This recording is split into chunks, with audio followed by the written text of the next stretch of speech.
The first thing I just want to start with is to welcome everyone. We really appreciate you taking your time tonight to be here with us and to just gather information. And for those who have submitted questions in advance, we will also address those before we get to the hand raises at the end of the presentations. So as you know, we have a brief presentation tonight by the Office of Special Ed and also transportation, because we know these are two things that we've had a lot of concerns and issues with. So we want to bring some of the leaders here to be able to answer your questions up front, and so you can get to know them also. Hello, everybody. My name is edablemontburnes. I am the Assistant Superintendent for Special Education, and really glad to be here this evening and to spend time with you. And just looking at the number of participants, a fantastic turnout, and hope we're able to keep that momentum going through the whole year. It's your advocacy and participation is so important and makes us all stronger. It is not always easy, and we'll have our difficult conversations when we need to, but it really, really helps to have you all involved. We will do better when we're working on the problems together. So just want to frame that as a start.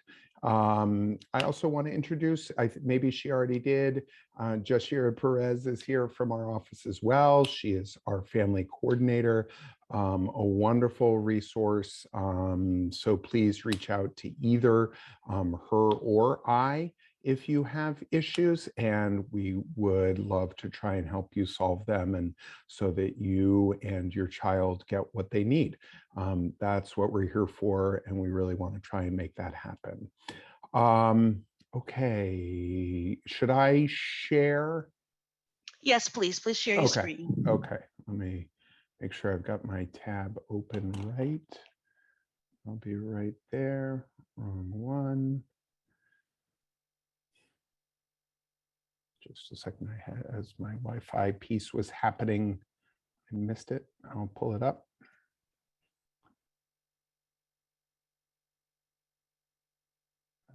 Okay.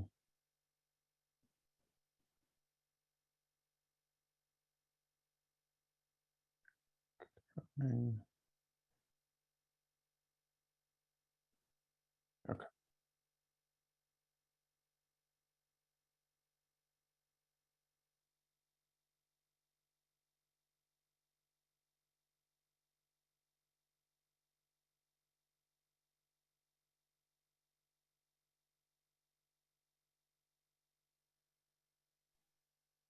Charlie, I'm back.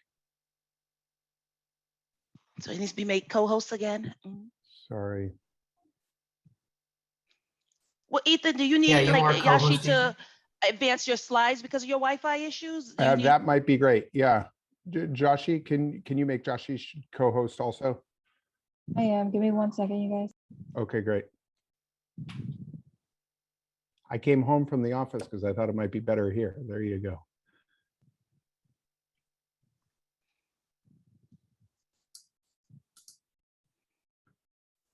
We really appreciate everyone's patience, so thank you. And as Ethan and Yashi are queuing up the slides in the presentation, I do see some questions in the chat and different things. So we do have transportation that will follow Ethan also, and you can ask a transportation-related question to the Office of Special Ed because IEPs do include transportation, but there is also someone from transportation that will be speaking.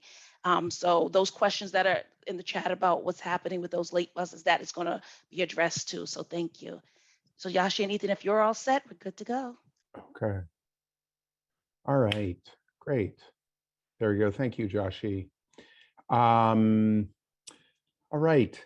So we have, you can advance. I think I introduced myself and Joshi. We really have three main things we want to talk about tonight that we think are important for you to know right at the beginning of the year. I will stop in between each one so that we can take any questions on each one. And we'll go from there, and then I'll pass it over to Dell and transportation, but I want to make sure you have questions answered here. If you want to ask questions outside of these things, of course you may as well, but we thought we would start with these three things as we know, given where we are with COVID and this year, that these would be important things to start with, but you may have other things on your mind as well. And please feel free to ask questions about those things also. Okay. So first thing is our team meeting format. We're getting a lot of questions about, can I have in-person meetings, or are they, or do I have to have virtual? And so we want to make sure that you know that families this year do have the option to have an in-person or virtual. You can also have virtual, either one, as long as your school is able to follow all COVID-19 safety protocols for in-person meetings. So you may, if you go to a tiny school, it might be a challenge, but I think schools will usually be able to figure it out, how to have the in-person meetings.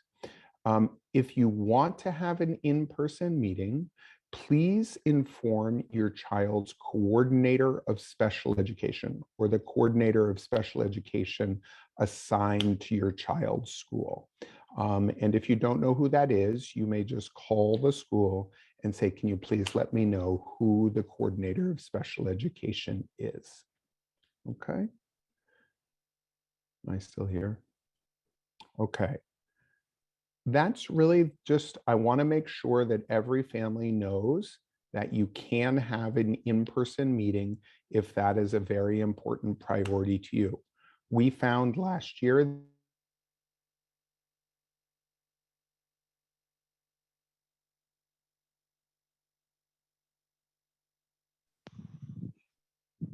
Did Ethan drop off, or is it just his audio? I dropped off, but Okay. I'm back. Am I back? Yes, I can hear you. Sorry about this. I apologize. Jeez. So right, Ethan, you just said you wanted to make sure and then we lost you. Joshi, Mhm. if I drop off, why don't you take over? My apologies, everybody. No worries. Okay. Okay, let's try that one more time and we'll see what happens here. So we want to make sure that every family knows that in-person meetings are possible. Any questions about that? Roxy and Charlie, do we want to take questions now, or should I wait to the end? No, I think we can proceed right through. So please go ahead. Thank you. Okay. So next slide. Okay. A really important piece of what we're working on this year is our COVID-19 compensatory services, also known as CCS. As we did last year, we are working with an organization called Catapult to deliver compensatory services. It's important, I want you to know that even though we're working with an outside organization to provide CCS, the vast majority of our providers are still BPS employees.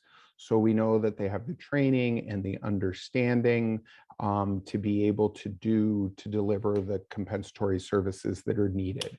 We really just use Catapult as a vendor to be able to organize the services. But the providers are actually BPS employees. I think that's very important for people to know. If you have not fulfilled your CCS agreement yet, we will be offering the following CCS options. We are going to be offering them virtually after school. We're going to be offering them in person after school.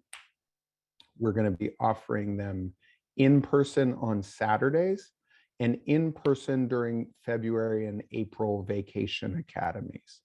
We know that having in-person options was really important because the remote was such a challenge. Virtual services, because they're easier to get up and running, will be getting up and running in the middle of October. So we will be, if virtual services are okay with you, we will be able to get those started in the middle of October. In-person services will begin when we're able to determine the demand for them, because we don't know what the demand will be, and the transportation logistics. The transportation is going to be a challenge because we're not able to do it at every single site. So we're going to have to figure out when we're able to offer the in-person after school. We will be able to start the in-person Saturdays sooner. So if that is an option for you, that will be able to happen sooner than that. Okay. And really an important point on CCS is that if you feel that your child requires compensatory services and your team has not met yet to discuss your child's needs, again, you should contact your coordinator of special education assigned to your child's school. That is really important. If you have not had a CCS meeting yet, then you can call the school to make sure that that occurs. And if you need any help with that, you may call us at the special education school, special education office, or call me or email Yashira. Okay, so that's for CCS. Next slide. And I know there are questions coming up in the chat. I can't quite see them, but we'll get to your questions at the next. Okay, this is an important new thing this year because of the pandemic and because the state has said that there is no remote learning this year. There is a very small group of students that the state will allow some version of remote learning for, but it does need to go through a process to get that. And these next few slides outline that process. It is called it's a big long name, but it's called the IEP Contingency Plan. And it is considered for students who are not able to come to school, but only those students with significant health issues because they're immunocompromised or have significant respiratory issues. It can't be because you feel nervous or you're worried about this. It has to be documented by a doctor. And this process that we're about to explain is how you do this. So far, we've had about, I think, between 20 and 30 families apply for this. So it's not a huge number at this time, but we have had some applications for this, and most of them have been approved. Okay, next slide.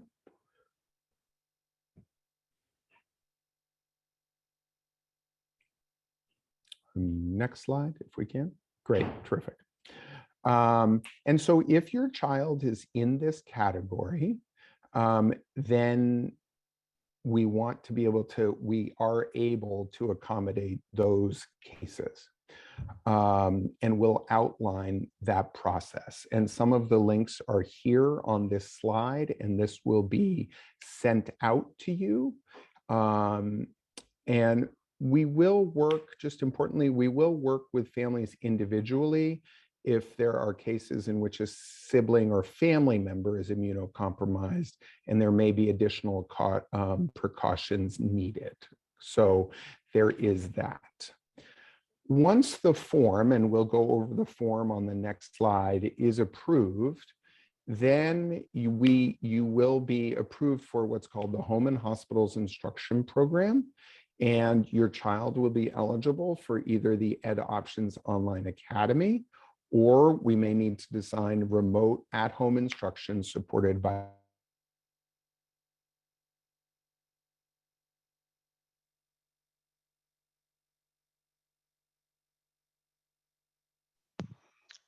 Yashira, are you able to continue for him? Yeah, sure. So I'm just going to move on to the next slide to show you the process of the form. So they're available to you in the 10 language or the 9 languages. So the parent guardian, let me just minimize this. is to have the physician affirmation or medical reasons the student is likely to remain at home in a hospital or in a pediatric nursing home for more than 60 school days. Ethan, are you back? I'm back. Yep, I'm back. Okay. Okay. And I really apologize for coming and going, and I know my phone's not working well either. My apologies. So here are the forms, and I see, Ms. Karp, you have a comment question as well, and we'll address those at the end. That there is, the first thing to do is to get the physician's affirmation of the medical reasons that they need to stay home, okay? And so that's the first thing to do, is that you go to your doctor. And then number two is you also supply a cover sheet with some additional information, and that goes to the school nurse and then to home, what is in Boston we call the home and hospital, for approval, and the website is linked here. Okay. Okay. And very importantly, that if your child is already on an IEP, then the team will meet within 10 days of the submission of these forms.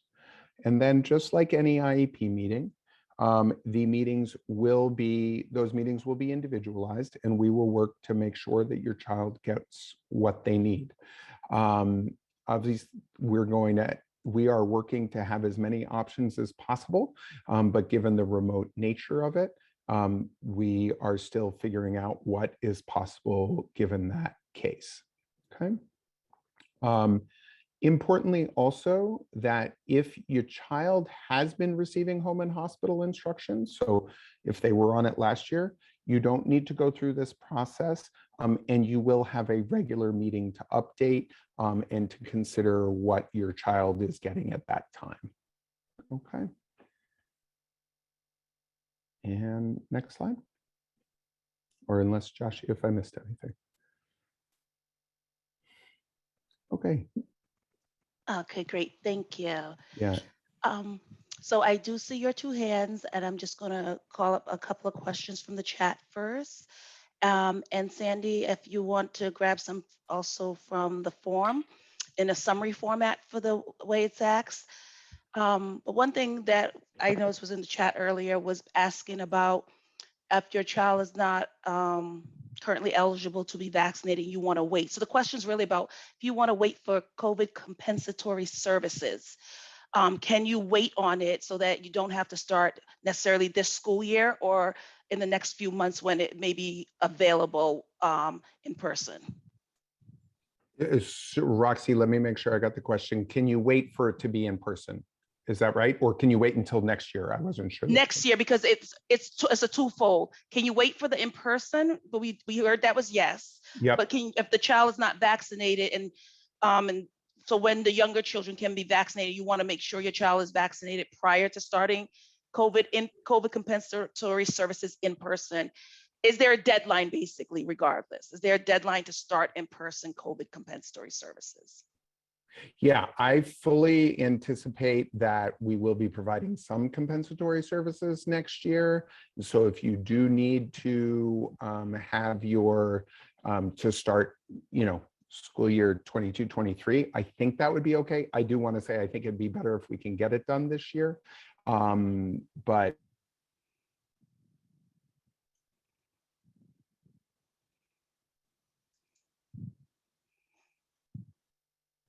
okay. So we'll just wait for Ethan was in the middle of answering it, and then he should be back on shortly, I presume. It sounds like he's ideally. Oh, there, Ethan, you're back. Just unmute though. Charlie, make him a close. I am so sorry. How embarrassing, but push on through. Here we go. Yes, we are able to, if you need to wait for compensatory services, you may. We would want to, that does make it slightly more complicated because we want to make sure we don't lose track of it, right? So we will do everything we can to make sure we don't. And if it is possible to get it done this year, we would like to do that. Absolutely. And also you may absolutely wait for in person. So, yeah. Thank you. And Per lead, I'm going to ask you to unmute to ask your question.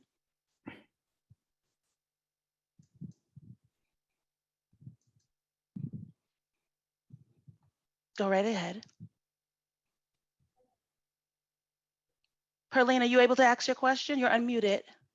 Yes, I want to ask, moi, je voulais poser question en si, est-ce que li nécessaire pour ti moun nan pran vaccin? Non. Parce que moi-même, moi, prends vaccin, bon, bah, est-ce que li nécessaire pour l'école là, pour tout le monde prend vaccin? Et à qui là, tu prends vaccin, bah, est-ce que li possible?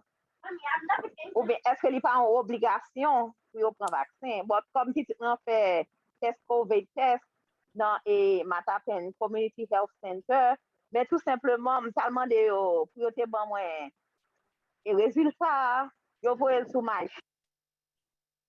pour moi et ouvert ma chat là pour moi prendre résultat, mais yo te dit moi par téléphone et résultat est négatif.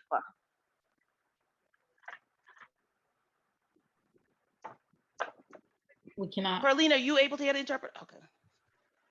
So I'm going to turn the interpretation rooms off. So Perline and Haitian Creole interpreter, you can do live interpretation. So I'm turning the rooms off right now. Need to just let him come into the English room. So He should be able to come into the English room. He needs to change the channel to the English room. If he's unable, I'll have to turn the rooms off. Malachi? yes.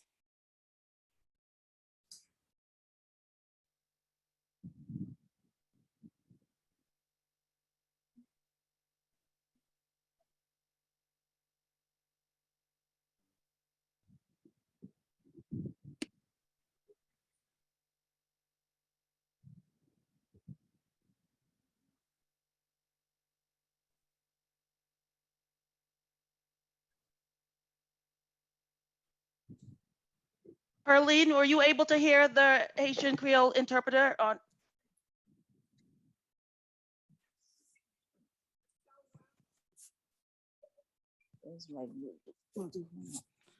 We may have, will you be able to, because we may have to, I don't know if she went back to the Haitian Creole channel off of the English channel. Perhaps you can communicate with her in the chat, and so we can know what her question is and address it. So I will come back. Is it Malachi for the interpretation? I will come back to you if you can check in with her and see if we can get the question from her, and we'll work on it after that. Thank you so much. Courtney, you were up next.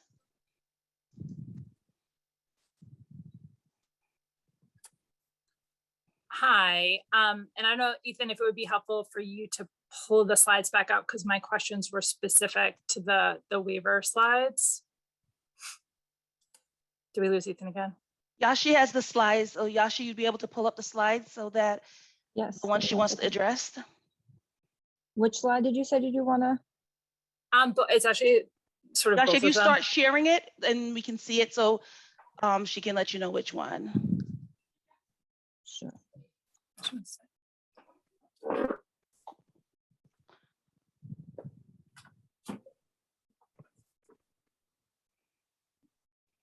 So I'll just go through them and you let me know where to stop, okay? Courtney, It's what about was the the home top? hospital program. Okay. So sorry, if you could back up. So just one clarification. The DESI regulations only require there be a medical reason that's attested to by the physician. And that underlying language here seems significantly different from that. And I want clarification whether Boston is imposing a more narrow standard than what the state requires, or if you'll be following what the state regulation is. Ethan, are you back on to be able to address that question? I think Ethan ran away from me. Well, we have the question.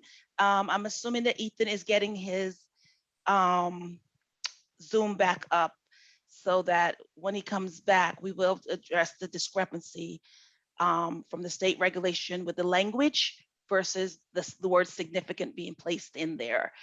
Okay, and the next slide, I know if this is going to have to wait for Ethan as well. But in terms of the next slide. So here, and it sort of rolls into the 4.4 language on the slide after this, but here, the bullet point in the bottom, which says that once you are approved, so basically your physician attests to having a medical reason for being at home. It says the home and hospital program will determine if your child qualifies for Ed Options Online Academy or remote at-home instruction. So I have sort of two questions that are related to each other. One is, if you have an IEP, my understanding is the team will make that decision, not the home and hospital program at Central, for what is you will be eligible for. And my understanding is that you are not limited to Ed Options or a tutor. Again, the IEP team, looking at your individualized child's needs, can make a determination on what the services are. So this just seems a little under-inclusive through the IEP process, what may be, and apologies for the bedtime toddler, what may be available. Joshie, have you captured those two questions? Because the assistant superintendent of special ed is who we're looking to get those answers from. So Yes. I don't know if yes. Ethan has been able. He's not. He's going to try to log in from his phone. I did capture the questions and then I did relay them over the phone. He will be Because she better is able to correct about answer. the home and hospital program and the 14 days of a student being absent. That's on the state guidance, and also the language. So it is a fair question that we'd like clarification on regarding if BPS is imposing additional language. And just, I think while we're waiting for Ethan, just to provide clarity, since we just went through the regulatory maze of this whole process, just to make people available, there are actually two forms and two processes, one of which is a 14-day. And I think there was a question about, like, if your child has a procedure, what's known as the 3.3 form, which is the only one that's available right now on BPS's website on the link, is the one that's a 14-day option that's a little bit more narrow than the 4.4 form, which is the 60-day form, which is, I think, how you have it listed on the next slide. So it just, I've already spoken to other folks at BPS about that, and I know they're in the process of providing additional clarity on which form to use, because there are two different forms and one may be more applicable to your family than the other. So hopefully that guidance will be further clarified and made more widely available to parents soon. But I'm happy to put my email in the chat if people have questions and want to talk to another parent who's already navigated the crazy regulatory framework. I'm happy to do that as well. Just because Thank you, Courtney. This is a little bit doesn't indicate how complex the process can be. Thank you. And Courtney, do you mind clarifying, just because you mentioned that you're speaking, this is Charlie, with people at BPS, can you let us know, are you speaking with people within the Office of Special Education or those that are outside the Office of Special Education? And sorry, who is speaking? It's Charlie. I'm just a parent. I'm just, because a lot of There's people no say we're all parents, Yeah, and we're proud of it. This is Sorry, another pull the SpEdPAC family. Sorry, you can pull the slides down so we can see each other. I just it's so hard with the amorphous voices. because some of the navigation is that as we speak with members at BPS, sometimes it's helpful to know so that we can share notes, because it's like anything else. When you call in, you'll get a couple different answers based on individuals' interpretation. So yeah. Yeah, no, Charlie, if you want to email me offline, I'm happy to share more information.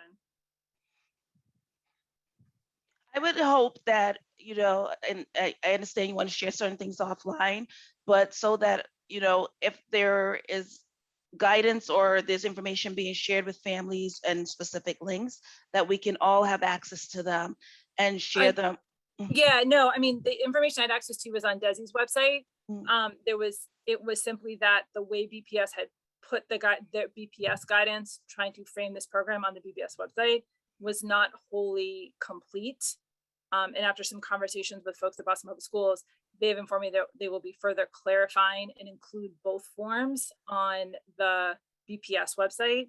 So it's not that I have access to anything. It was just in my navigation of the DESI process and seeing the information that was available on DESI that was missing from Boston Public No, Schools. I understood that. I was asking Yeah. about the person from BPS that was saying they were going to fix it, because at an opening meeting, Drew Eccleston was one of the people that before school started had said they were developing a plan and hadn't finalized it. So I didn't know if it was still Drew that was saying this, or if someone from the Office of Special Ed is saying that they're still working on clarifying it. We were just trying to see who was saying that Yeah, they're no, it was working on Drew's. it. It was Drew's office I spoke to. Okay, thank you.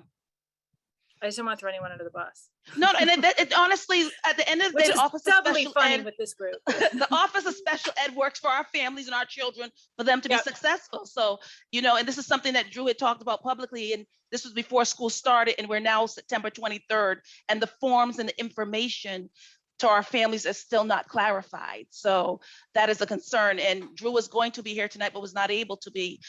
So that's something that we can also relay back to him, that, you know, we are still trying to get the clarification of the forms and everything that's happening.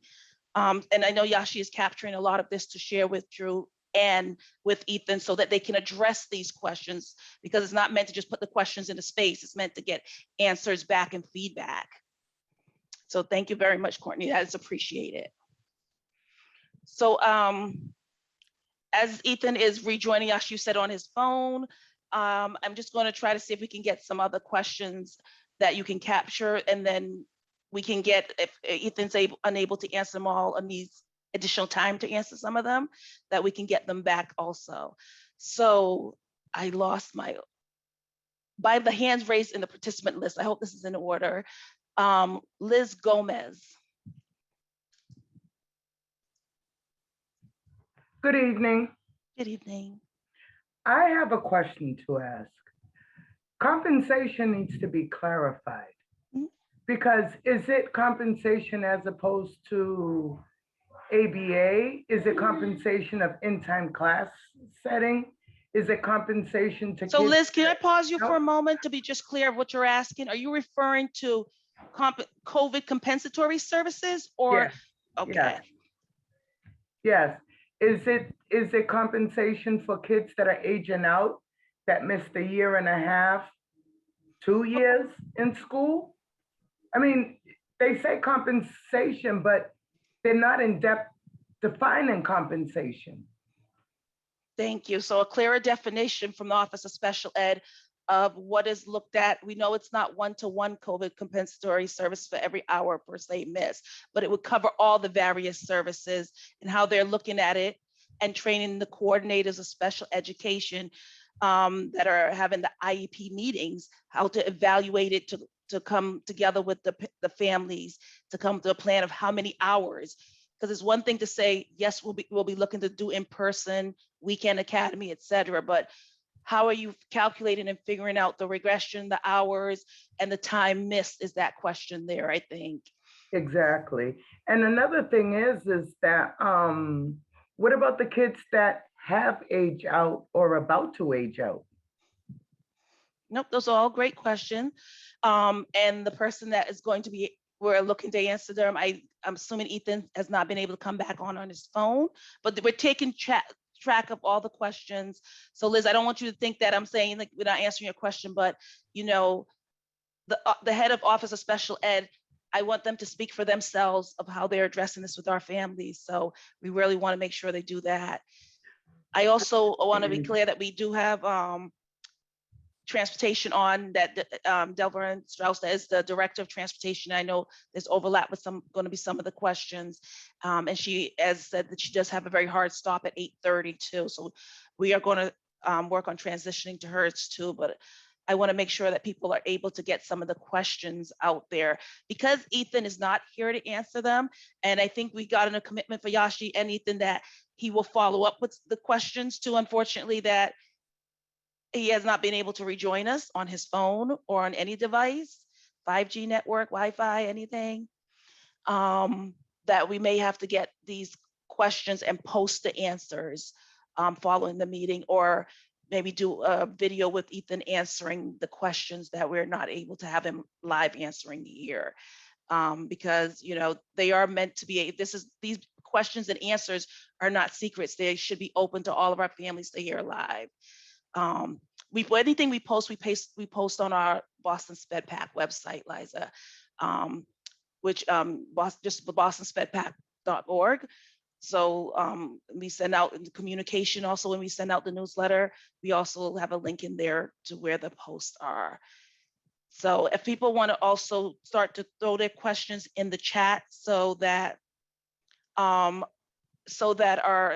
our board members can actually start to keep track of them too, especially because Ethan's not here to answer them. I wanted to give Delavern a chance to present hers, because I know there's a lot of questions regarding no bus monitors and children not being picked up. You know, parents that are on bed rest and don't have transportation being called and told they have to come get their child because there is no transportation. And IEP that has door-to-door and all these things, an IEP that has door-to-door, and all these different things. So I want to give Delavern a chance to present about how transportation is handling this, and any topics regarding the National Guard and choosing not to hire them, et cetera, because there were a lot of questions regarding that. So Delavern, I will queue you up. So you should be a co-host so that you can present if you have a presentation you want to present, or you want to just talk to our families. Let me just make sure. Charlie, has Del been made a co-host? Oh, there you go. Thank you. Hi there. Hi, Roxy. Sorry. And good Hi. evening, everyone. I actually don't have a presentation that I'm going to present. I'm just going to go through, just like I just did a bunch of bullets that I'm going to walk through with families, and very happy to sit on and answer questions and support families in any way I can this evening. So I'm just going to jump right into it. Again, good evening, everyone, and thank you for having me a part of this conversation this evening. Just to start off, we have started off the school year in a very rough spot for all of our families. Students not having access to transportation due to a driver shortage, national driver shortage, just like across the country. And our team has been diligently working on different methods of getting drivers on buses and services to students. I've gotten a lot of questions from families about, like, did we know there's a driver shortage? What were we doing about the driver shortage? We were aware just from different avenues that there is a national driver shortage late in the summer, and also compounded with that some of the natural disaster situation. In Haiti, the majority of our drivers are from immigrants from Haiti. We actually hired the most drivers we've ever hired in transportation this year, to try to be prepared to make sure that our families were supported. Unfortunately, like I said, due to like natural disaster in Haiti, et cetera, like we had a number of our drivers, families affected, and also came up short.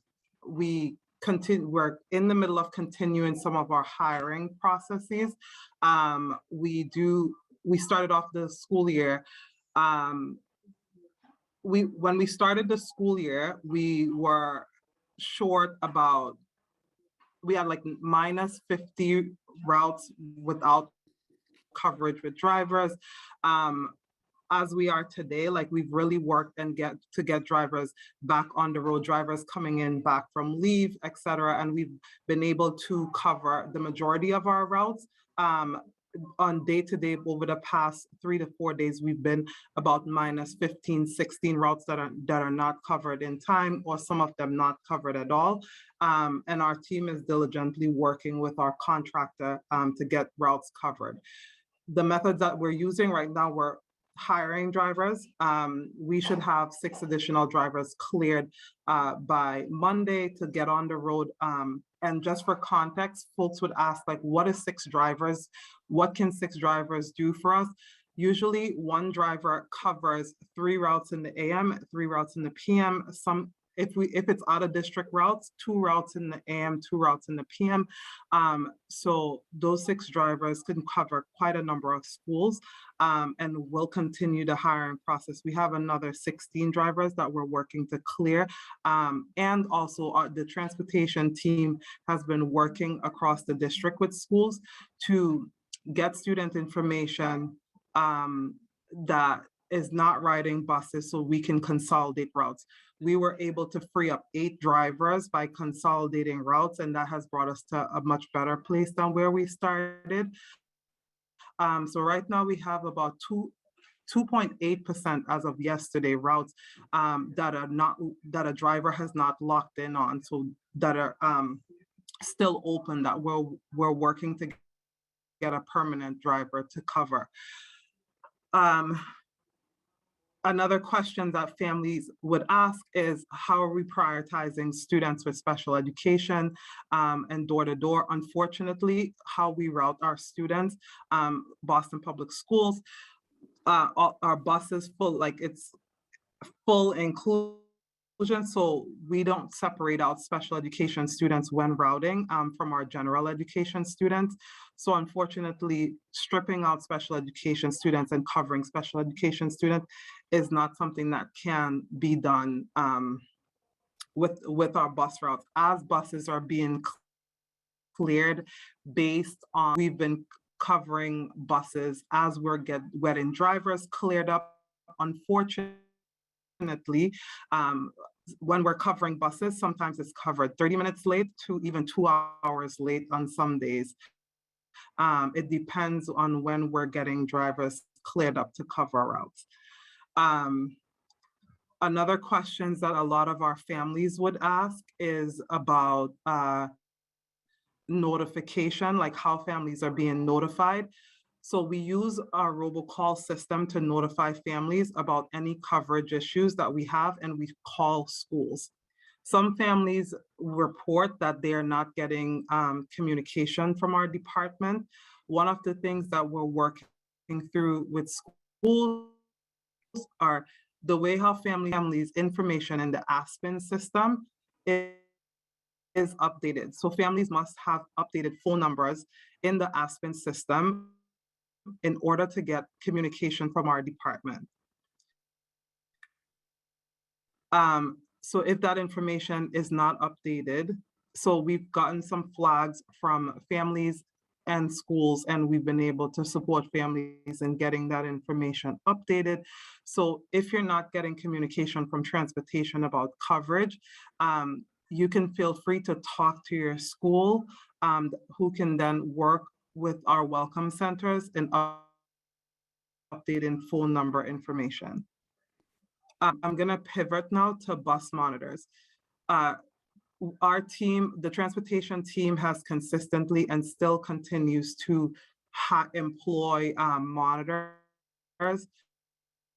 Unfortunately, during the summer, we've worked with many different hiring agencies, and also we've worked with schools. We've partnered with schools to hire paraprofessionals, et cetera, to support in the capacity of monitors. And just to be quite transparent with families, a shortage of monitors is not like a this year thing. This was something that happened in previous years across transportation, and we've tried to figure out different ways of getting more monitors on board. Unfortunately, due to the pandemic, the job has not been the most attractive to applicants. So our applicant pool dried up very, very fast, and we've leaned in and gotten central office staff to support as monitors, school staff to support as monitors. School staff has really been leaning in. How we're covering students if a bus does not have a monitor. Unfortunately, if a bus does not have a monitor, our monitor supervisor team, the protocol is that they call a family to let them know that a monitor is not available, and we can send a backup bus. The backup bus is sent later on in the morning, and or when a bus and a monitor is available later on if it's a PM trip. right now, our team, right now, over the past week and a half, we have gotten an influx of monitor applications. We've gotten over 120 applicants that have applied over the past week or so. So our team is like actively going through those applicants. We've done so yesterday, we've done interviews today, and we're going to continue the hiring process for bus monitors. We're also looking at like thinking about creative ways and like I said, working with schools, and our schools have been very supportive. School staff has been leaning in to support in the capacity of bus monitors, but there's also restructuring and thinking about how we restructuring and rethinking the monitor position in the very near future, like immediately, so that we can get monitors on board to support our families. And that's something that we're working on internally within the department.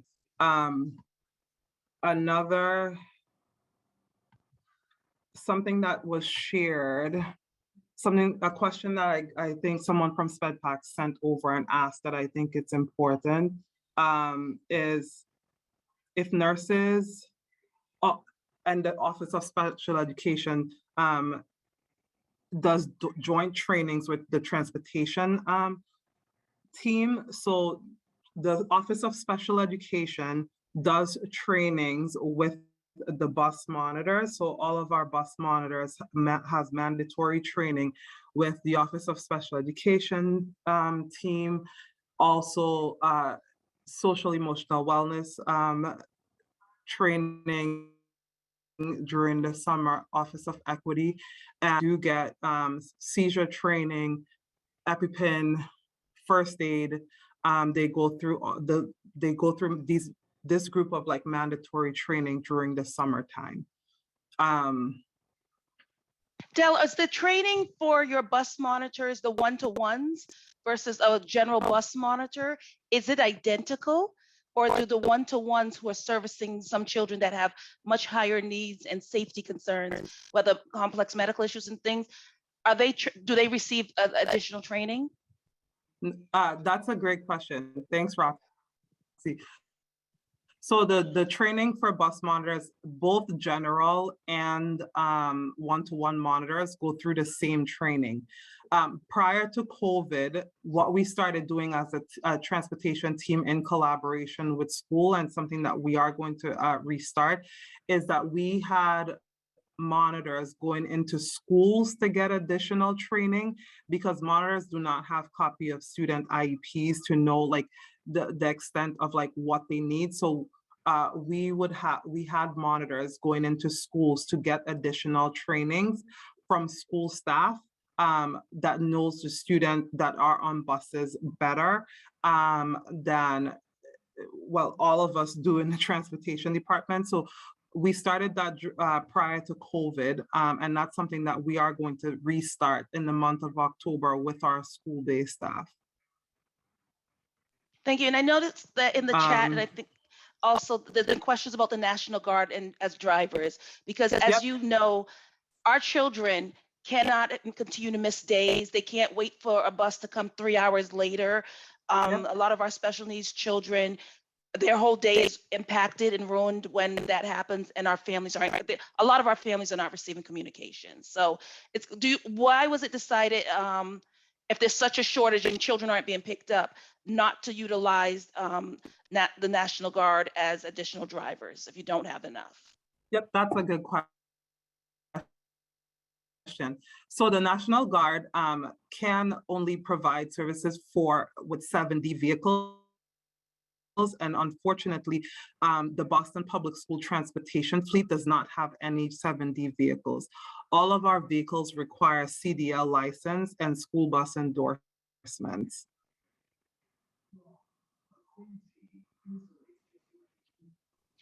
And as far as the, I'm just looking at some of the questions chat of a monitor. So as there's some IEPs, so as much information as the bus monitors or the drivers have, they seem to know that there are some students that are supposed to be transported with a monitor.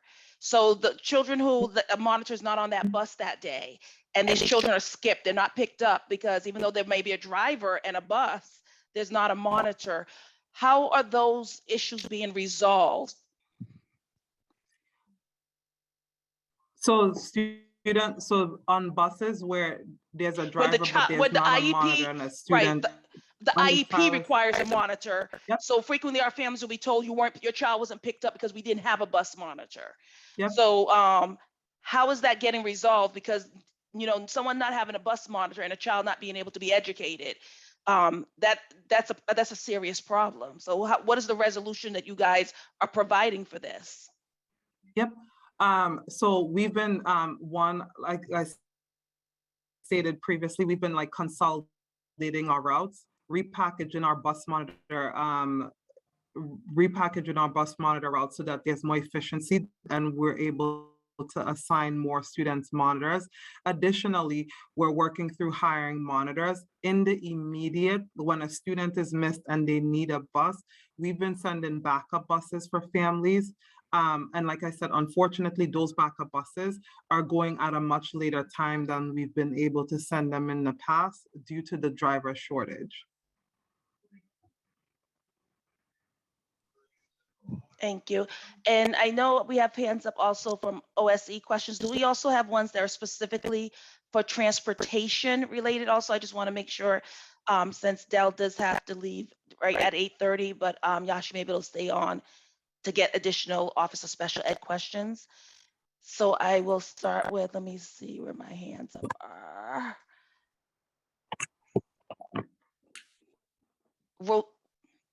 Rocio, I'm gonna try. Rocio, let's see if it gets you to unmute. Yes, it's me. Hi. Good afternoon. Well, good night, everyone. My first language is Spanish, but I will try to explain in English, okay? Well, we have a Spanish interpreter that can ask if you it's your choice. If you're comfortable saying it in English, you can. If you would like the Spanish interpreter to say it for you in English, it's your choice. Okay, I prefer in Spanish, it's more comfortable for me. Thank you. Mi pregunta es, bueno, no es exactamente una pregunta, pero un comentario. Rocio, go ahead and say it in Spanish, and the interpreter is here to translate it. Do you hear me now? ¿Sí? La pregunta es acerca de que es la primera vez que mi niño está en una escuela pública recibiendo servicios de IEP, pero ya van casi 2 semanas que mi niño no me dan como decir cuál es el proceso, cómo se va a trabajar, nada. Cada vez que pregunto, dicen todo estuvo bien, todo estuvo bien. Y siento que no, porque no veo como un progreso. Y entonces quiero saber cómo puedo yo saber el progreso, si les proveen un iPad, si hay alguna aplicación que uno puede ver las fotos, las actividades que ellos hacen. Él está en K0. Ok, entonces quiero saber de eso, porque me siento que no se está trabajando específicamente.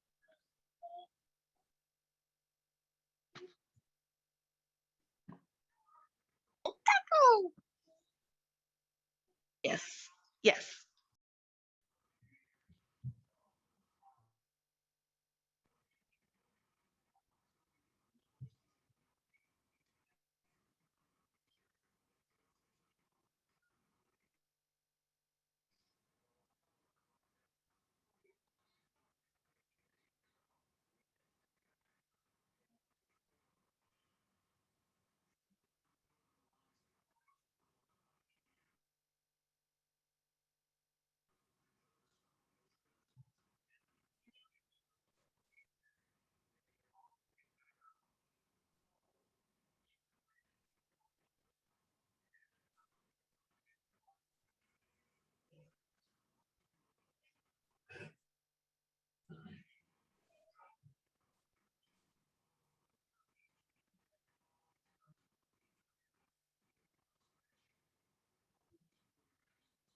Okay, thank you. Thank you, Leslie, for interpreting. So that's a specific question for your child. So Yashi, it can put her information in the chat as the special ed engagement family liaison. And Ethan's information, if you could put that back in the chat also, so that you can get those questions answered about your child's specific IEP services, because you do have the right to know what's in your child's IEP and whether your child is receiving it or not. If your school is not able to give you those answers or is not doing that, then you should directly reach out to the Office of Special Ed. And please feel free to CC SpEdPAC on that communication also, so we can help as needed. But so Yashi's putting that in the chat for you. And Leslie, if you can interpret that information for her, that'd be wonderful. So and back on the Spanish channel, it'd be great. And Del, I just want to go back to you a little bit, because I see some follow-ups in the chat about the National Guard with asking if you're saying that none of the National Guard individuals that could have been hired have the CDL bus license. None of them did, and that is why 0 were accepted into this district. That is correct. The National Guards that came in, and they're also being trained. Sorry, 1 second. The fire alarm and my son.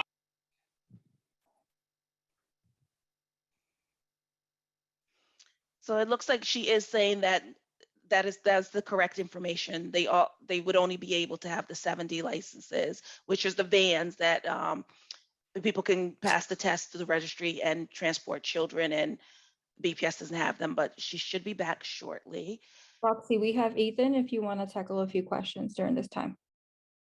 Yeah, I would love to. I just want to, yeah, Yashi, you have well, we know Courtney's question you have that you took note of the language in the more stricter language that Ethan presented on the slide. Let me go back to the slides. Give me a second.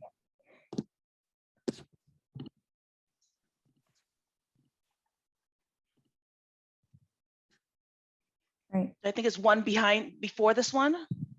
I think okay, yes, actually. Thank you. Yes, it's the significant health. So Ethan, the question was around the underlying language and why it seems a little bit more stricter, or Courtney, correct me if I'm wrong, than the DESI language used on their website.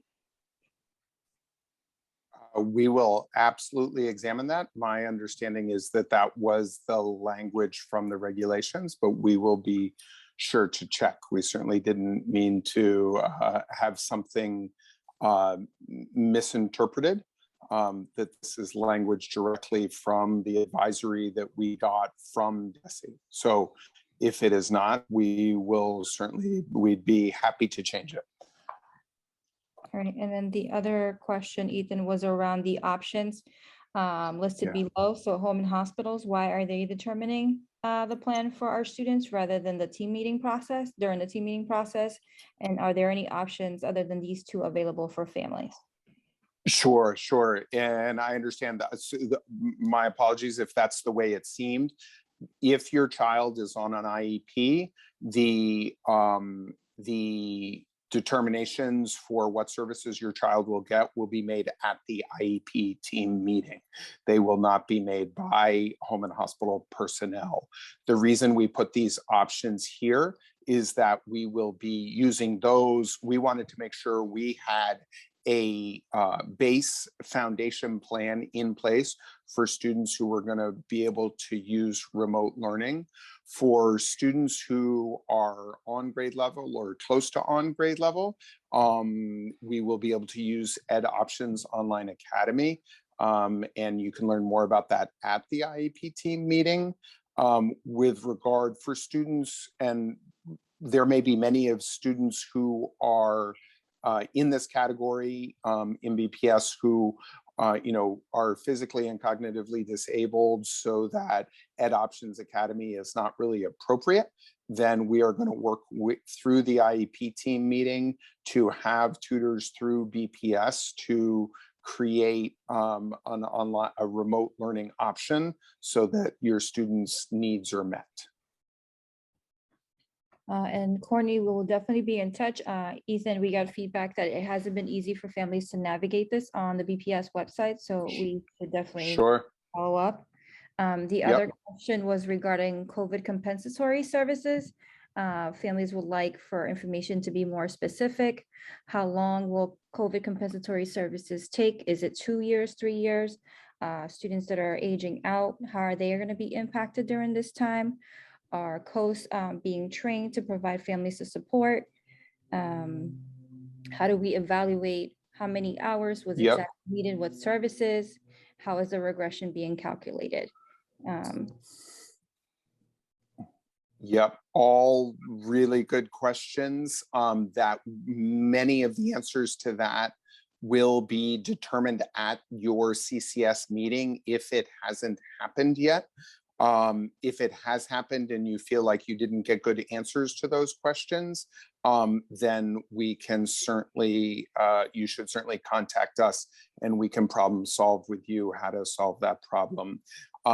Again, just like IEP team meetings, your CCS meetings and the results from them are going to be very individualized. So you will be able to have a conversation with the people at the school about what you think makes sense for your child moving forward. It could be as little as 10 sessions of speech, and it could be much more in terms of speech and other services that you think your student needs. You're able as a parent to bring data to the meeting. It doesn't have to be perfect, number data spreadsheet kind of stuff. Really your reflections on how your child did during COVID and what you think would help get them back.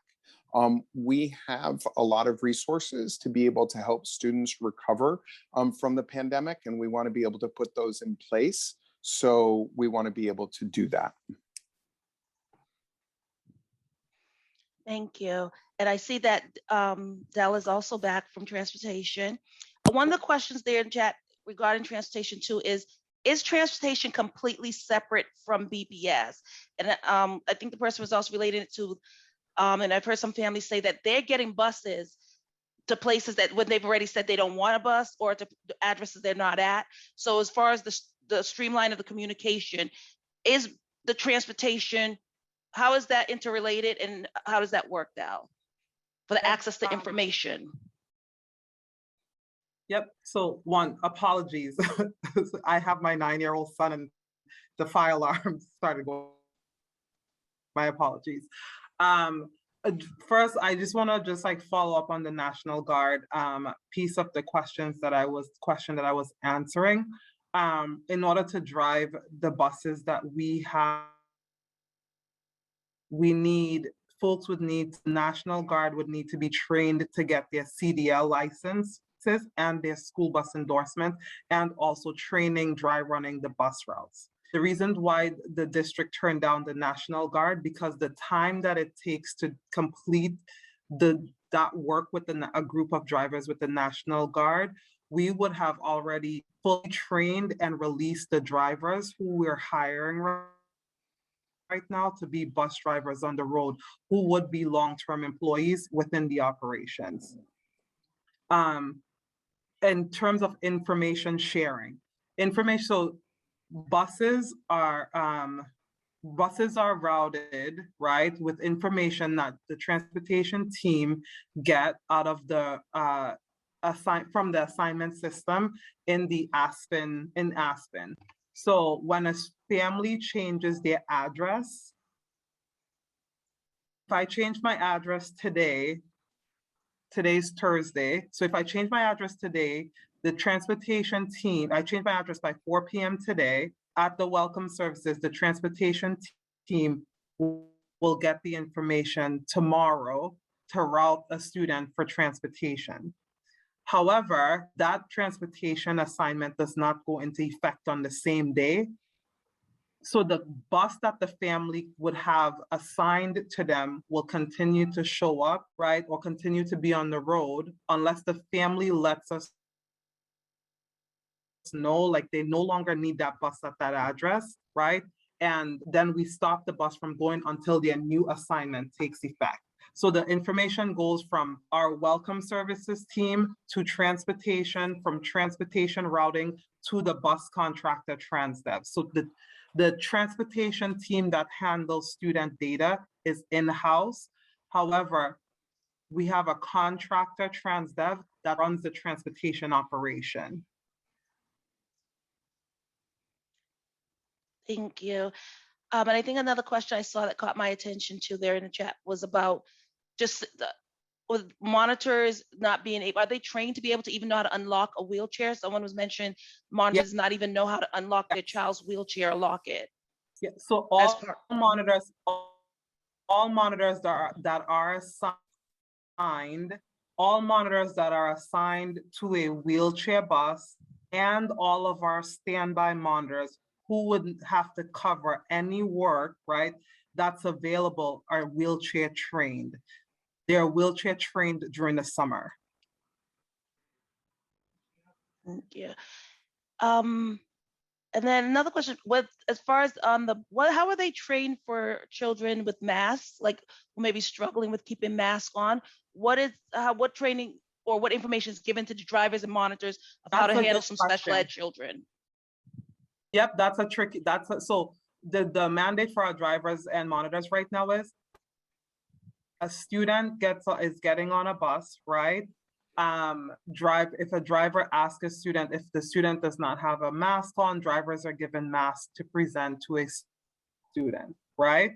If the student refuses to put on a mask, and or if a monitor as well, either or monitor or driver gives the student a mask, the student refuses to put on the mask, they are to leave the student until the student gets to the school and follow up with a school staff. The bus drivers and monitors does not know, like they don't know the student's medical conditions, right? So so we have asked drivers and monitors and made it mandatory that they are following up with school staff and are not forcing masks on students on buses. They are to present the student with a mask, talk to a family member upon the student arriving to the bus, or follow up with the school immediately upon arrival. No, thank you. And could you also put I want to make sure. Someone asked. I just want to know if you could also make sure you put in the communication. Right, the cleaning, but before you get that, I just want to make sure if you jump off too, that you include information of how our families can reach out to transportation, contact you, because I think there's also specific questions that people have concerns, especially if kids are missing 3 classes a day, or special ed kids are missing their classes and their services because they're getting to school late every single day. So if you can also include the contact information for yourself and your department, so our families have a way to access you also. Yep. While you also talk about how the buses are clean. Yep. I am going to leave my contact information in the chat. If you just give me 1 second. Additionally, one of the things that I would like to share on our buses are cleaned, are disinfected daily. We do have an outside company that come in and disinfect all of our buses upon returning to the yard. So the buses are sprayed and wiped down by an outside company that we have across all 3 of our bus yards. Thank you. Guadalupe, you are up. Thank you so much. I'm very glad to have all the education, special education here, because I want to tell you that you are not doing your job, because I had 2 kids with special needs, and my kids, they have ILP, and they are not following. They are not following the ILP, the teachers, and both of them, they have the bus. One of them is more severe, and he's supposed to have monitor. And there's a lie that you say they go to call me, and they go robocalls if they know how to monitor. That's a lie. The driver come and pick up my son, and I had to work. My son has seizures, my son don't talk, he had to go to school. Mm. I had to work because I'm the only one who got support his family. So everything you said, that's a lie. So let's address two things. So Guadalupe, thank you. No, but let's address, have to let's fix start it. with, let's start You with, they have do to have to fix it. I want to address two things. So Della, and that's one of the things she's talking about is once again, goes back to that communication of being notified that your child's not being picked up.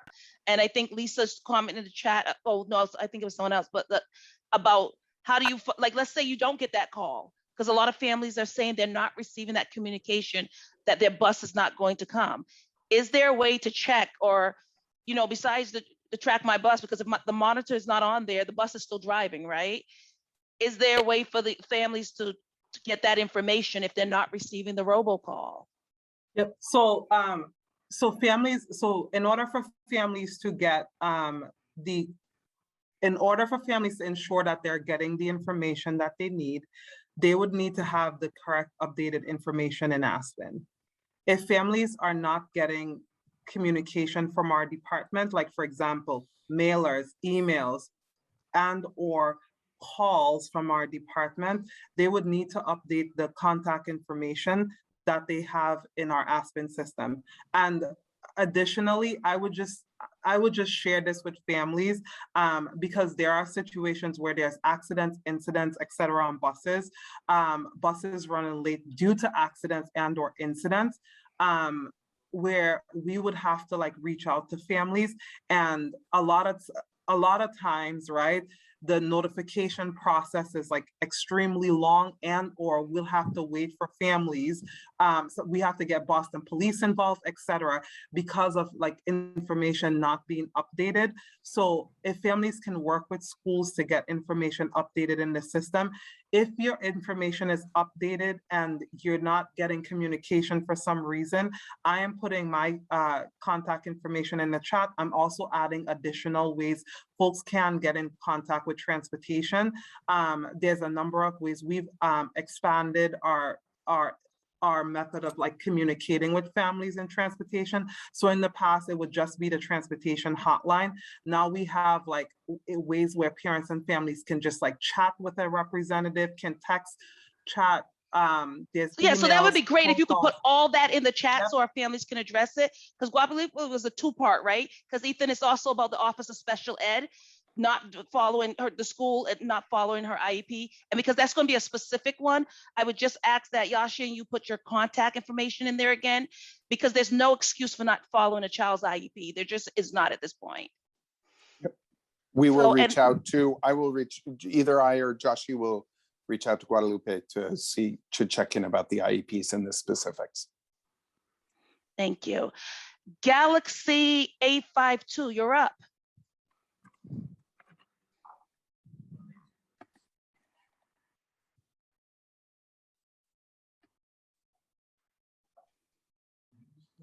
The Galaxy phone, are you able to unmute?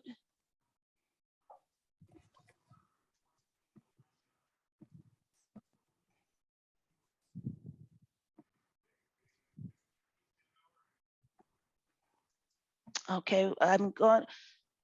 Charlie, if you can see if you can, I clicked ask to unmute, but I'm not getting anything back from them, but if you can do it, and I will move on to the next person in the process, which is Ali.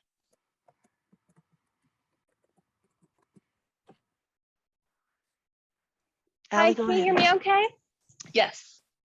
Okay, I had a couple of questions. As far as transportation goes, I was wondering if there was a limitation to how far a bus stop can be, because the bus stop was actually more than a 20-minute walk away from where we live.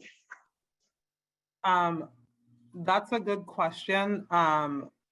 Bus stops should not be a 20-minute walk from where you live. So if you have your contact information that you would like to share, we work on making sure that our bus stop is not more than about 0.3 miles from a student's address on file. So if you just want to share your information, you could either log that information in the link that I put in there in our Fresh Desk system. The transportation officer assigned to your child's school can review that bus stop information, you can also email that information to me as well. And I would be happy to support.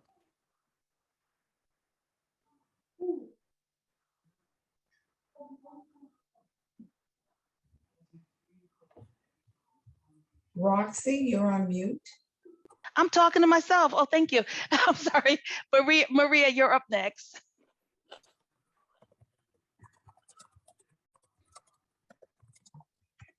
Maria Barrios, you are unmuted. Sí. Mi pregunta es con respecto al transporte.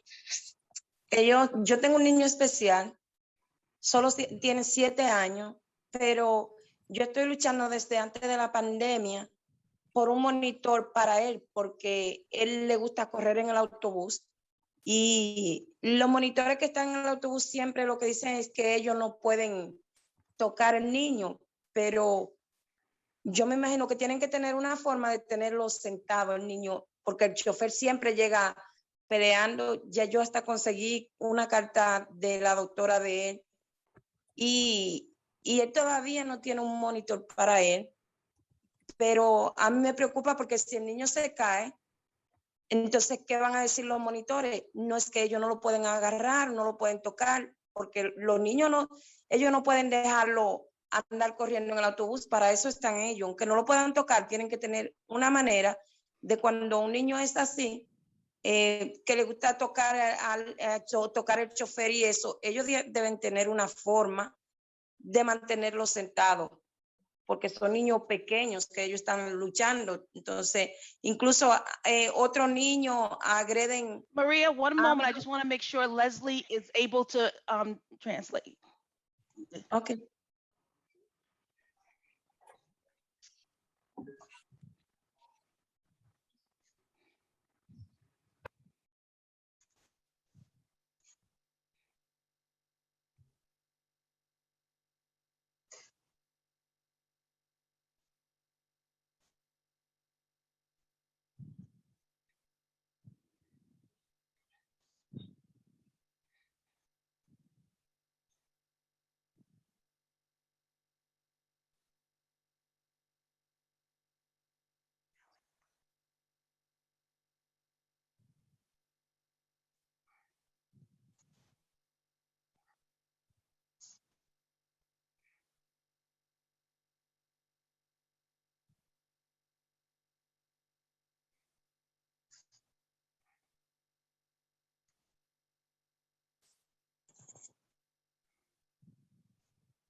Thank you. Del?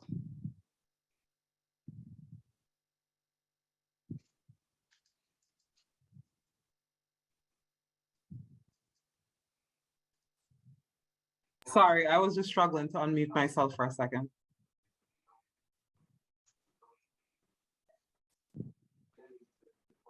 Now, could you address the question about her child running? So the interpreter could answer, give her that information back. She talked about her child running on the bus, but the monitor said they can't touch children. And the concern of the safety issue of a child falling, there's a bus driving and the child's running back and forth in the aisle. So just to clarify on touching children, our monitors are not supposed to restrain or physically restrain any of our students. However, if students are running on board the bus and engaging in unsafe behaviors, monitors are trained to intervene in those situations. Part of the special education training that they go through and some of the tips that they get from their training package just give them information is shared in those training on how they can de-escalate students, talk through getting students to engage in safe behaviors. And also we do have like our safety teams who are also trained, and if situation on buses escalates, like drivers and monitors supposed to have buses pulled over on our safety team, TransDev safety team, not the BPS safety team, but our contractor safety team would go out to buses to support drivers and monitors to ensure that students are engaging in safe behaviors on buses. Thank you. And Leslie, if you will provide that information on the Spanish channel for her also. Thank you. And just to pull from a question from the chat too, for special ed, will private school students be able to access their proportionate share services at their private schools this year in person? Last year it was on Zoom.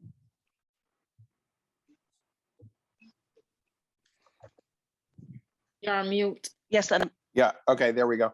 My apologies. It will depend on the I can't guarantee that because it will depend on the regulations of the private school. But if the private school does allow in-person services, we will work to with the private school to organize for in-person services. Thank you. And Lisa Thomas, you are up. I have a question for transportation, and I have a question for when it comes to kids who are immune compromised. I'm going to start with the question for transportation. Who addresses the alternative transportation? Because I put in for alternative transportation in the summer. In September, my daughter's transportation was not right, and I am still waiting for them to get her alternative transportation situated, and it's still like in the pool. So how long does that Ellos take? deberían de hacer algo porque Hello? Sorry. So on the alternative transportation, so the transportation officer that's assigned to your child's school addresses alternative transportation.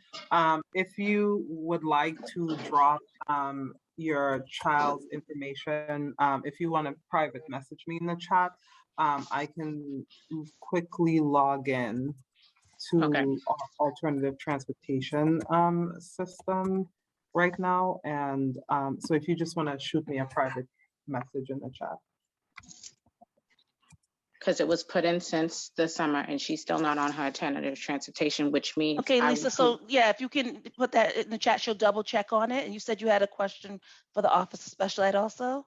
How easy is it for you to change from in-person, because we said that all students should, there was no virtual mode of learning this year, to a child needing to be home because they're immune compromised? So how easily is that done?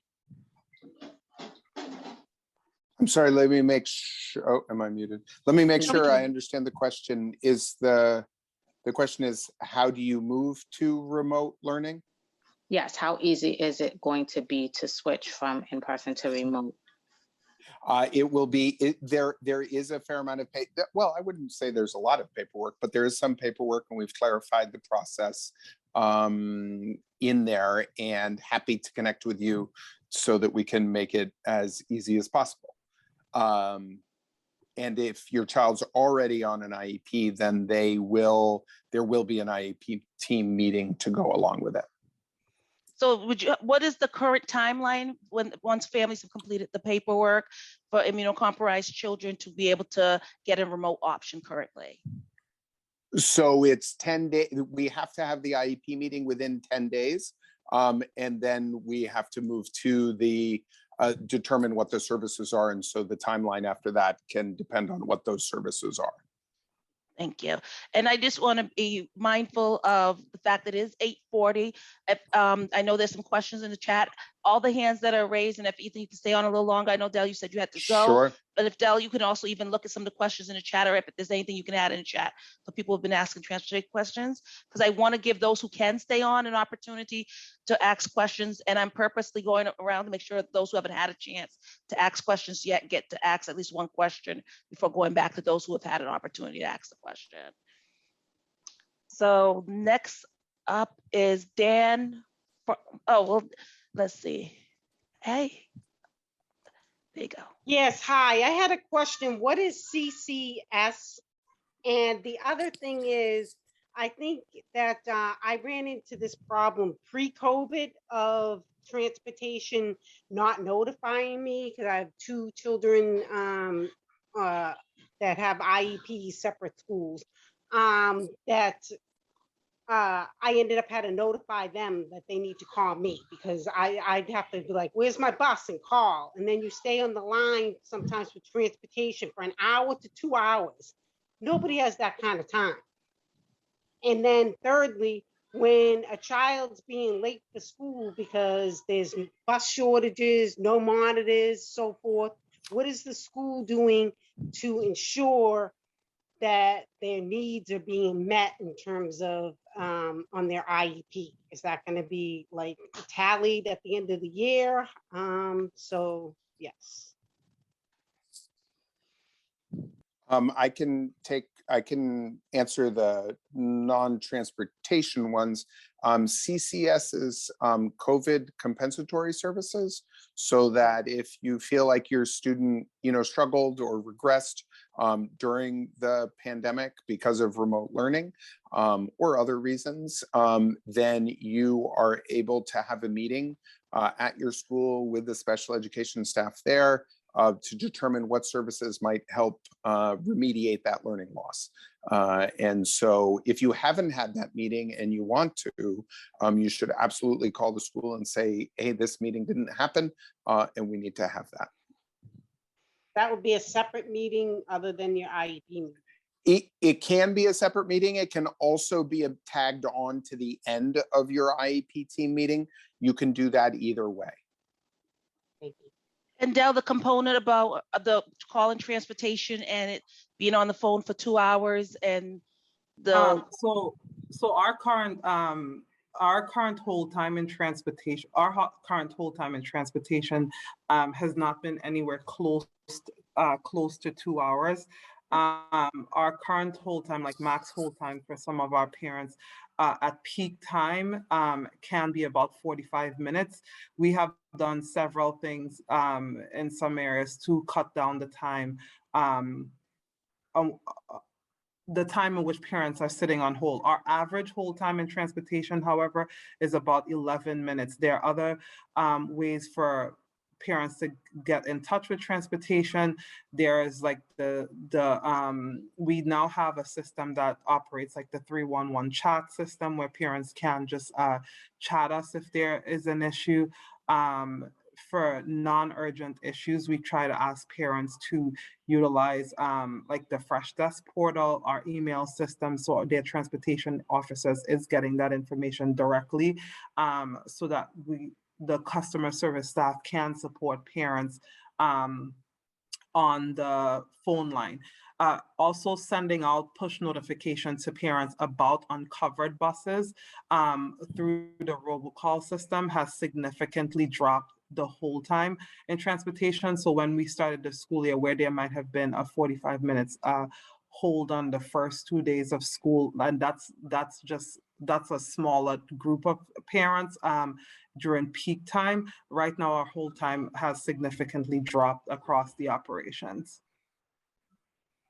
Thank you. Because, Go ahead. And you've also put all those multiple ways that families can communicate with transportation in the chat. So they have that list of that 311 chat line and the other avenues, so they can utilize all of them, right? Correct. And if any family is like, okay, like I can't find this in the chat, families can go to our website on bostonpublicsschools.org/transportation. We've updated our website and we have incorporated all of these links on the website so that families can get information and or contact us through those methods online as well. Thank you. Magali.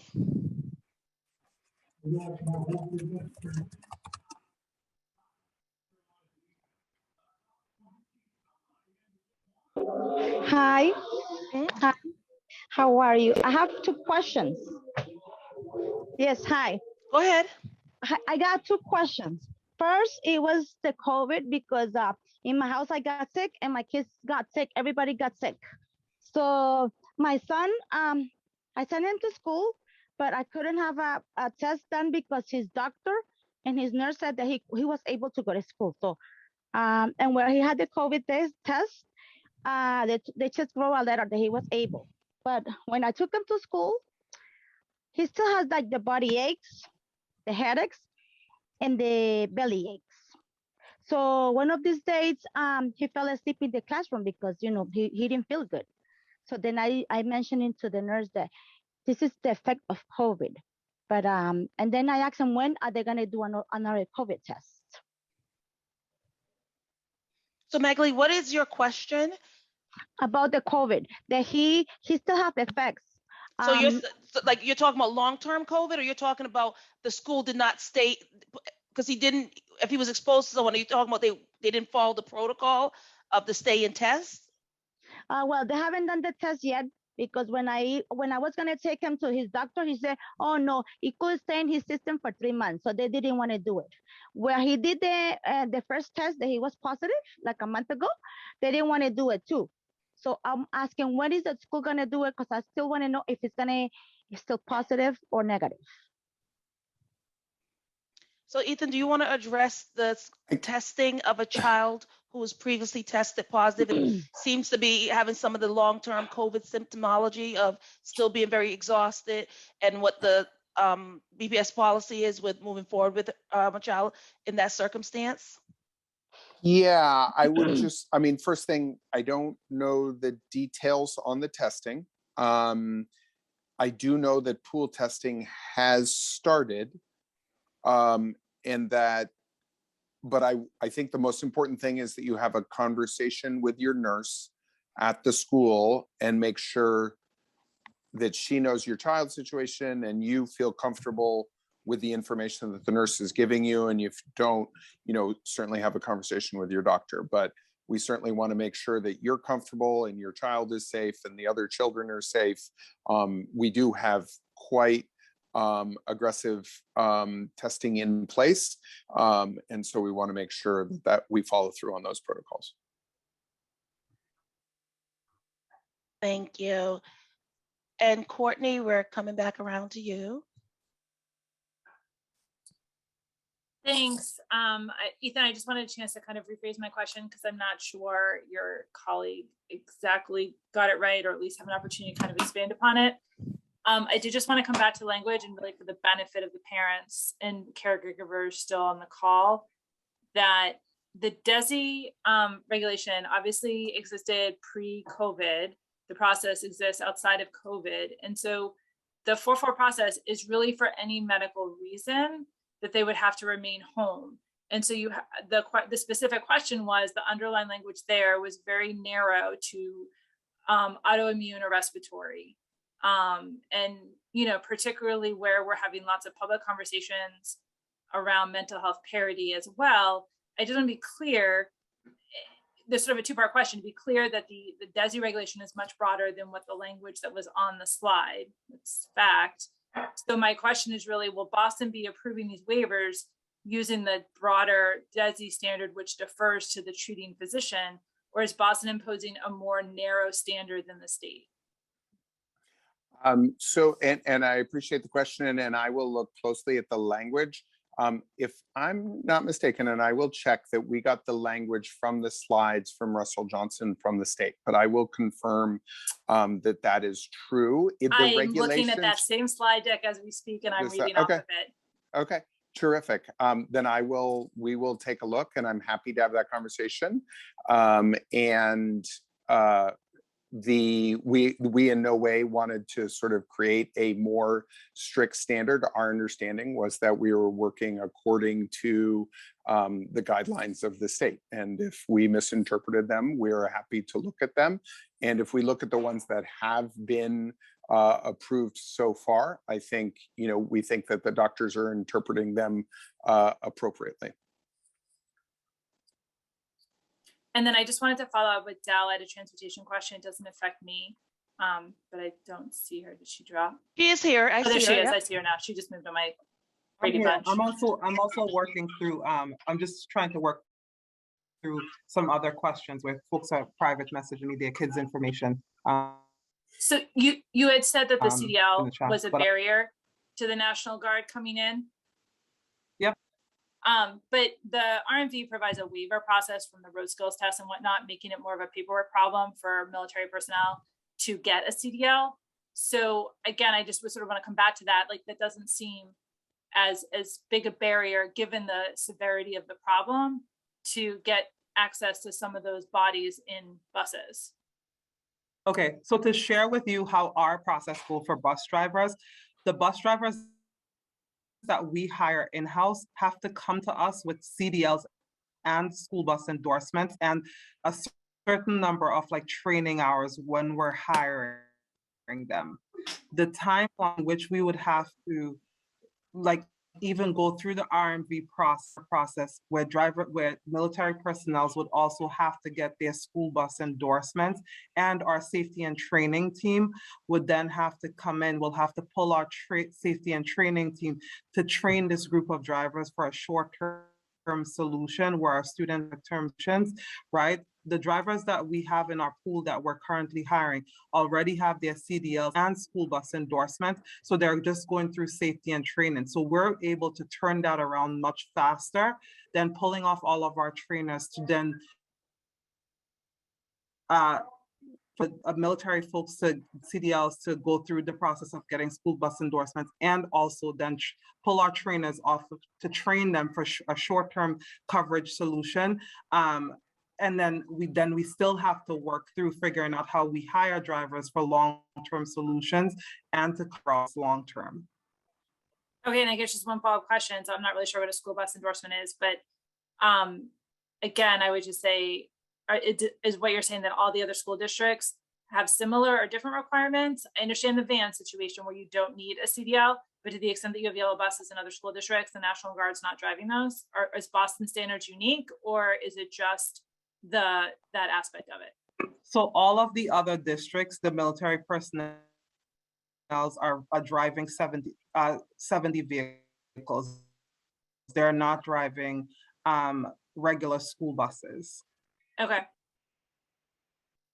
Right, thank you. Allie, I know you said you had a part 2 that you didn't get to ask. Hello, can you hear me? I can. Hi, I'm so sorry. The first time, I don't know, I had Go right ahead. somehow gotten muted. I had a question also about the wording for the waiver as well. Just the way that it's worded makes it seem as if it says in rare cases where a family member or a sibling may be immunocompromised. It just makes it sound like that person may have like a chronic condition. And I was wondering if just cases in where the primary caregiver is going to be temporarily immunocompromised, like after an invasive surgery, if that would be applicable to that waiver, or if that family would have to go through a different route to get access to remote learning for their child with special education.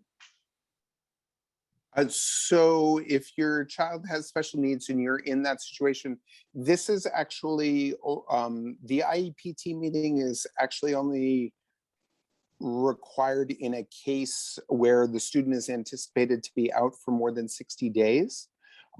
If the student, it is anticipated to be less than 60 days, I would certainly want you to have a meeting with school personnel to figure out what would be appropriate and apply for regular home and hospital. But this piece of the regulations is only for students who are anticipated to be out for more than 60 days. And it's a different set of regulations for those less than 60 days. Okay, thank you so much for that clarification. Yeah. And my other question is kind of about transportation. I had a lot of issues with transportation. I'm still getting notifications from a route that my son is not taking in a bus stop location that was more than a 20-minute walk away. His school assignment has changed and everything in the database has changed, and Aspen and everything, but for some reason I'm still getting notifications. Now I just walk him to school because we live close to the school. And my concern, which I'm not sure if either of you can address, is that due to COVID protocol, they want the parents to release their child at the street level of the school, which has zero visibility of the actual entrance of the school. And so I've been having trouble because my son is on the spectrum and can wander off. I'm wondering, you know, is he going to make it to the entrance of the school? And so each day I have to kind of wait around until I see the paraprofessional for his classroom to come down to the street level where the parents are. So Allie, if I could just have you be a little concise. So it's about where the bus is dropping off. So Del, as far as the building, the school building, and where buses are pulling up to let children off, could you address what your policy is with that? So all of our schools, there's like specific pickup and drop off locations for all school buildings. We also have those like locations drawn into will be drawn into it's drawn into our zone, our locator system. So our GPS locator system, our team, our compliance team works with BPD. If and when schools reach out to us, the current load zone is not safe, if it's causing issues for parents and families, community members, we work in collaboration the city, the commissioner at the city, BTD, to go out to schools to ensure like our loading and unloading zones are safe. They've been in place for a pretty long time, but when there are issues, we usually work with BTD, change in signage and all of that good stuff. Okay, so maybe maybe if there are issues, as schools reach out to us, we work through that issue. Yeah, so maybe Allie could, if Allie's still on, she can chat with you about the location if it's a danger for her child with autism and potentially running off and not making it into the school building. If maybe that can be looked at for her particular case. Yep. And I know that she said that she have also shared that she's changed the location in the system and is still getting transportation notification. If she just wants to like private message me in the chat, and folks are asking me to reshare my contact information. So I'll reshare my contact information again. I shared it in the chat earlier, but I'll reshare it again for folks. But if she just wants to private message me as well, I'll be able to chat information. Thank you. And Arlene, you're up next. Miss, my question is, my morning bus and after bus has been late, wicked late for the last couple of days. Every time when the bus is wicked late to my house, coming to my house, I call transportation, but transportation takes forever to pick up the phone. Del, can you address that for her? Her bus every time she call in transportation? Yep.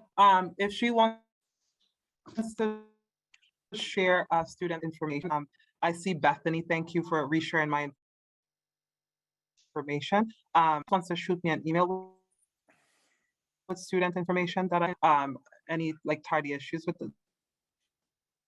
the tardy issues that was, shoot me a quick email and I'll be able to support.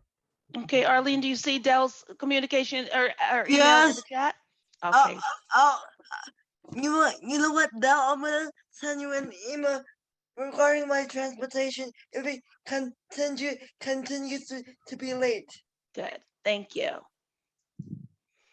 And Liza.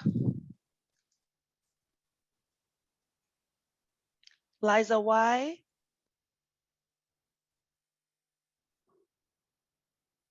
Hi. Okay. Can you hear me? Yes, go right ahead. Okay, close it down, please.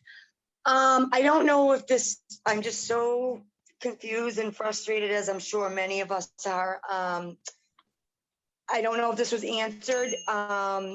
Did somebody say there was a pool for kids to get tested, for COVID tested, like random? Did I hear that correctly? No, I can do the best I can to try and explain it. I don't know if anyone else from BPS is on. Ethan, is this Ethan? I'm sorry. I just would like Yeah. to know, my daughter's in the 5th grade. She has not been tested yet. When is she going to be tested? That's all I want to know. Okay, I don't know exactly. I don't know what school. I don't know the testing Kenny schedule school. specifically. Okay, Oh. I can certainly reach out and see what the Kenny school testing schedule is. I apologize. I'm asking you guys, but I have a very difficult time with communication. No, Liza, that's Yes, fine. And but- Ethan said he's going to follow up with the Kenny school. So Ethan will be following back And up. with- Liza Y, yeah, and if I Kenny school, Liza Y, if you can email me your information, I will reach back out to you. I'll put my information in the chat again right now. Thank you. And Liz Gomez. Gomes. Thank you. Hi, Ethan. Hey, Miss Gomes, how you doing? Good, and you? Quick I'm question. doing all right. Nice to see you. Likewise. Finally put a name to the face. Yeah. Quick question. Define compensation. What does that mean? Does it mean for the kids? What about the kids that are aging out? What about the kids that regressed during the pandemic? Yeah. So you're regarding to compensatory services. So the compensation can look really different. As I said, it really depends when you have your compensatory services meeting. It really depends how your child did during the pandemic, and are continuing to do. Some students actually remote learning worked really well from. It was a minority, but for some kids, it actually worked out well. For those who it didn't, which that's many, we want to try and figure out what services can help get that student caught up. And that's what we mean. To the question of how that's actually determined and calculated, it's it can be complicated, but the goal is to get the student back and making progress. And we want to figure out how to make that happen. And so it's the services that you and the team agree will allow the student to make progress and get back to where they were, or ahead of where they were, where they're supposed to be, I should say. So I am pausing at one question because it's getting very late. So that's why I am remuting people after that question. Kiona, you're up next. Hi, forgive the background noise. Ethan, Dell, thank you very much for taking the time to answer our questions. This is very appreciated. This is one of my first times at this particular meeting. I just wanted to share, I know that you all are doing the best you can, and that, it's also hard to field questions when, it's spur of the moment and you maybe don't have all the questions ahead of time. So on the fly, answering questions can be hard. I want to acknowledge that before I say what I'm going to say. It is very hard to hear firm language and sure language being used when parents are telling you that their experiences are outside of what you're saying is happening. So when you say things like,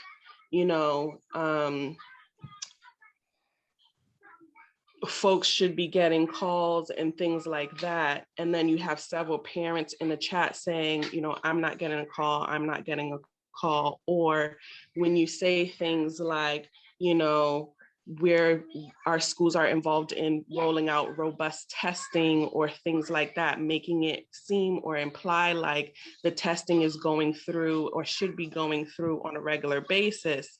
And you have parents in the chat saying, hey, my child's been in for however many weeks and there's been no testing. The response from y'all, I really am grateful to hear when you said, Ethan, that you were you know, going to look at the 3344 language and admitting that, you know, the language that is on the slides is different from that, or possibly different from that, and leaving room and flexibility for that. I appreciate that. And when you use strong language like that, and it's different from our experiences as parents, and we're telling you it's different, I need for y'all to respond to that and to let us know what you're doing to make sure that our experiences are being captured, understood, processed. Like Del you've been working in the chat on people's individual stuff. I see that, and I just wanted to commend that for helping people. I hope those people are being helped. I don't really know, but I need for y'all. You're doing great because you're on here. I appreciate that. Fiona, I really appreciate your comments and the feedback. Mhm. But I want to be mindful that it is 9:14. Our meeting really ended at 8:30. I understand So, that. honestly, if you have I a question to be too. muted. I rarely get this opportunity, and I just wanna A, commend for coming on, and B, just give that little bit of feedback of the flexibility and responsiveness, you know, to understand that we're telling you it's not what it is. You thought it was one way. We get it. It should be that way. Understood. It's not that way. What are you gonna do? Thank you. Thank you. And I think part of that process is also, especially. Oh, yes, go ahead, Del. Yep. Sorry, is it okay if I respond to Kiona? Yeah, please do. On the transportation piece.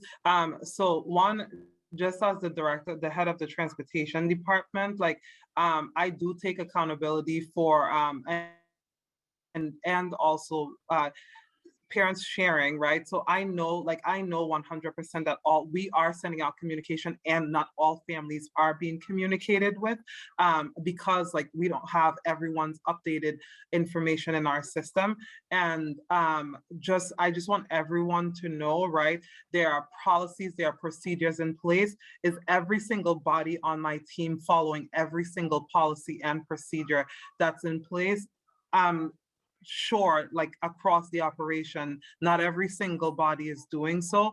And however, if there are issues, right, I just want to make sure, and I've consistently worked with our customer service team to open more lines of communications across the department for our parents and families. I do think that like opening up more ways for families to communicate with the transportation team, and lean in and support in areas where we can. Those lines are being opened. If families have questions, concerns, even if families are like, listen, like there's a lot of this happening. And I know Roxy, as you're leading some of like this SpEdPAC space, right? If there's a space where it's like even on an off SpEdPAC meeting day where families who have concerns would like to share concerns through like a Google sheet or something of that nature, where I can like share it across the team, and to get responses back to families, like I'm happy to do so. I'm happy to lean in and support, and give and to ensure that families are receiving the service that they need. I know that we're in a situation where stops are being blown, students are not being picked up, and our team is working diligently to get that turned around ASAP. However, there's a level that families should be receiving, and there are also areas where families don't know how to navigate, right? And I would like to make sure that families are receiving the support that they need. So if we can Google Doc across, I don't know, like the SpEdPAC. We can if families send us information, we're happy to share it with you to make sure that you are getting them addressed, so that there is you're not receiving the information. It's about how it's being handled. But absolutely, we can share additional comments that families are sharing. So thank you. Yep, and I'll be happy to lean in and support. Great. And Ressa, you're up next. Hi. Go right ahead. Okay. Hi. So my comment is for the transportation. As she said earlier, this is has been an ongoing issue, and I'm computer savvy. So I've emailed the transportation department ever since 2016 with issues with the Where's My Bus app, which is a very outdated app that doesn't give us updates with the substitute bus. Also, when I tried to use that text chat thing that they have now, it took 30 minutes for a response, 30 minutes. And the email, it took 2 weeks. I don't know where the change is, but we really need change. Thank you. Let's see, where did I lose people? Sheena?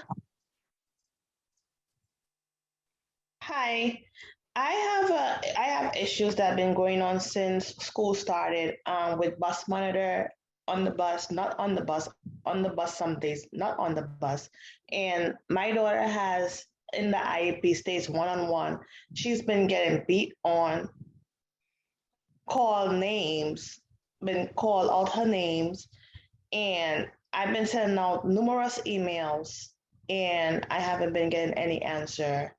I spoke to the bus driver this morning and the bus monitor that was on the bus. It even had an incident yesterday that happened that they've been bullying her on the bus, and there was a bus monitor. I don't know if that bus monitor is for my daughter or is for someone else's child when that incident took place yesterday on the morning bus. So Del, if you could address bullying issues and basically if their child is being hit on a bus, her child's being assaulted on the transportation on the way to school, this child with a disability is being assaulted. How is that handled by your drivers and your monitors when a child is being attacked on the bus? The buses are an extension of the classroom. And from the like anything that occurs on the bus, like bullying, that information, like incident report, supposed to be given to schools. And it's also like shared with our team, would share information with schools to ensure that families receive the appropriate follow-up. If there's a bullying situation, and if families report to us there's a bullying situation and the driver and or monitor did not follow up, they go through the disciplinary process. We pull the cameras on the bus, we like look at like video footage, etc., and follow up with schools and parents and families. So if we have something specific that may have occurred on a bus that was not followed up, I shared my contact information in the chat. Please feel free to reach out. Thank you. So Sheena, please do reach out for your child to make sure that what is being addressed and that she does not continue to be hurt on the way to school and bullied further. Thank you so much. I will do that. Thank you. And I have iPad number 2.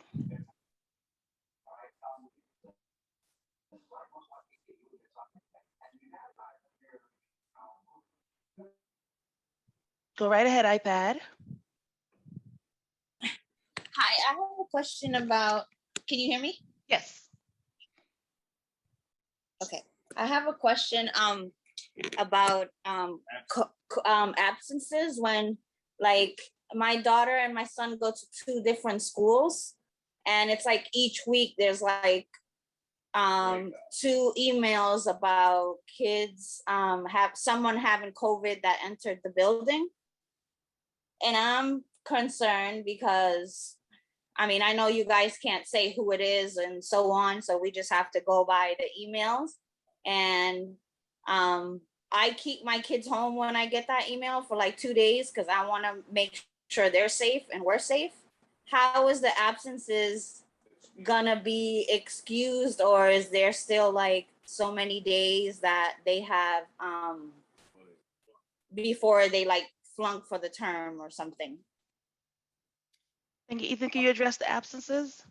Yeah, that's a really good question. And I have not seen updated guidance from the state on whether there will be flexibility with the attendance or not. To be perfectly frank, the state has been pretty strict on those things, but I think it is absolutely something that we can explore. But my understanding is that the attendance policies are in place as they are currently. But again, if you want to email me and we can explore that. Right, thank you. Yeah, because I think that the question of being an Roxy, excuse. Mhm.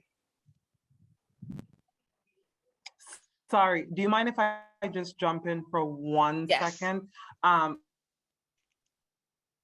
I tried pushing back my engagement. I need to drop now. Like I said, I shared my information in the chat, and I am open to like creative ways for us to work with parents and families to support. So like I said, if you share a Google Sheet, parents and families do a dump of like questions, and I'm one person, so I would have to like share to make sure that folks are getting timely follow-up. If we want to work on something like that, and or I'm open to sitting down with Roxy or anybody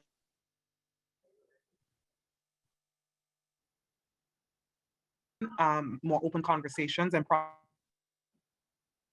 And Del, you, sessions with parents and yes, families. you're freezing up, but thank you. We appreciate you staying much longer and being open to the conversations and definitely sharing your contact information.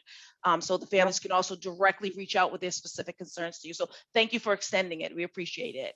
Yep, thank you. So we do have 3 other hands we're going to get to before we just wrap up. Callie, you're up next. Hi there. Thanks, everyone. So I was just wondering, given that many parents are losing money to go pick up their children from school due to gas or loss of pay or cost of an Uber, can we reimburse parents from ESSER funds? And if not ESSER funds, can we think about other forms of reimbursement?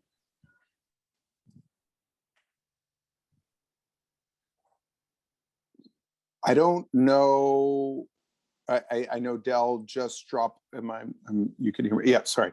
I know Dell just dropped off. I think that would fall under a transportation question, but I know there are situations under which we do reimburse for transportation, and it's usually there is a state rate for transportation for mileage reimbursement. So we sort of have to look at the specifics of this situation. And I would also want to coordinate with Dell because I wouldn't want us to cross policies on that. So we can certainly explore that as well. Ethan, it'd be great if you could follow up with her to do that, because obviously with the kids who the bus is written into the IEP to door, that is a OSE issue. So totally. If you guys I just want to make sure we're on the same page, that Dell and I are on the same page and we follow through. So if you have that issue, absolutely, you can reach out to me. Yeah, it'd be great if you could provide that feedback, because there are families who are not on this call who have having that issue, especially if they're doing Ubers, Lyfts, or gas, etc. So thank you. And Dawn, you're up next. Oh, can you hear me? Yes.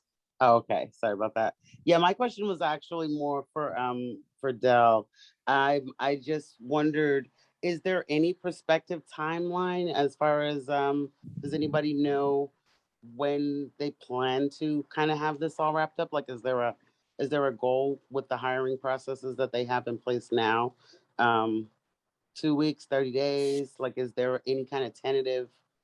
I think that's a fair question to direct to her email. I mean, at the beginning when she started, she did speak about the 6 drivers and something about percentages, right? And the 108 bus monitor applications. Hires, they're processing for monitors. Right. So I was just wondering if there was like any guidance on how long that whole process might take, just so that maybe you can have a little bit of, expectation as to when it might be back to normal.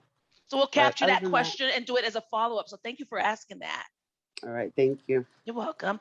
And I see the last hand is Magali. Yes, hi. I'm sorry because I know I asked a question and I forgot to ask you this question. First, it was the COVID. Now I have a problem with the bus. Since the school started, my son only went 2 times to school. It was yesterday and today. The other days, he's door to door because he has emotional problems. And the other days, I pay for 3 days. I pay like $80 on an Uber. So this is, you're talking about the bus is not coming, right? Is that correct? Yes, it was not coming. Yeah, it came yesterday, and then So it Magali, came. Magali, Dell is not on here. Ethan is, and it's a door-to-door. So this does fall under his wheelhouse also because it's a door-to-door child. But Yeah, I and think I did because hear because it's a specific child, I think you're going to need to email Ethan and Dell about if the buses only come since school started, a bus that's only come to pick up your special needs child. That's a door-to-door transportation 2 days. I think they're going to have to look at your case individually. So I'm going to ask you to email Dell and Ethan, because that means that child's not received any education or FAPE for all those other days. So they're going to have to address your specific child. Can I say one more thing, please? Yes. Due to that thing, he's having anxiety. Last night he was having anxiety. I had to give him his medicine. And today he was like blowing up at school. He texted me. He goes, "Mommy, I don't feel good. I'm mad, and I don't know what reason I am mad." So then I was going crazy. I called the teacher, then I called the nurse, and then finally he's very close to his OT teacher, and she told me that he was very frustrated because when they're emotional, they need to have every day. Consistency. Our children need consistency. So Magali, I completely understand. I muted you because that's it. I understand what the concern is, because that's what our children need and that's what we're seeking. And I'm hoping Ethan and Dell together are going to be able to resolve your issue. And that's why Callie's question was so important about ESSER funds and other sources. So that bus can't come for your child. BPS needs to use transportation to get your child to school in a consistent manner. That is their responsibility from the Office of Special Ed and the Office of Transportation. So I'm definitely going to say reach out to them, and I'm hoping they're taking note of your contact information also if you DM private message them in chat so that you can follow up with them and get this resolved. If you're unable to, please email us at bostonspedpac411@gmail.com so we can work with you to resolve this too, because that is unacceptable. So thank you for raising the issue and advocating for your child. Fabian, I see that you did raise your hand now, so go right ahead. I am asking you to unmute. There you are. Yeah, perfect. Thank you. Hi, everybody. Just a quick question. I have my daughter's been late, and couple of days the bus didn't even come pick up. So she's been late every single day, and she's missing her reading classes, which is very crucial for her. And sometimes the first 2 periods she's missing it. Is that how can I be able to just to make up the time? Is that the team that I have to be able to just addressing that they can give her compensatory? Who do I need to address this? Because it's not the school's fault, but that's part of the transportation. And so I want so let's let Ethan address that. If the child, regardless of the reason, the child's not getting the services because they're not at school because the bus did not bring her there. So Ethan, how would she be able to get those comp services for a child? I would certainly, I would bring that up and say, look, I think that there need to become some comp services for this missed time. How should we address this? That you can email me as well, but I would bring it up with the school first. And if you run into barriers, please let me know. But certainly it is something that needs to be addressed because it's missed school time. All right. Thank you very much. It is 9:32, a full hour after our meeting, and the 70 people who hung in there extra and our trooper interpreters and everything else that are absolutely amazing.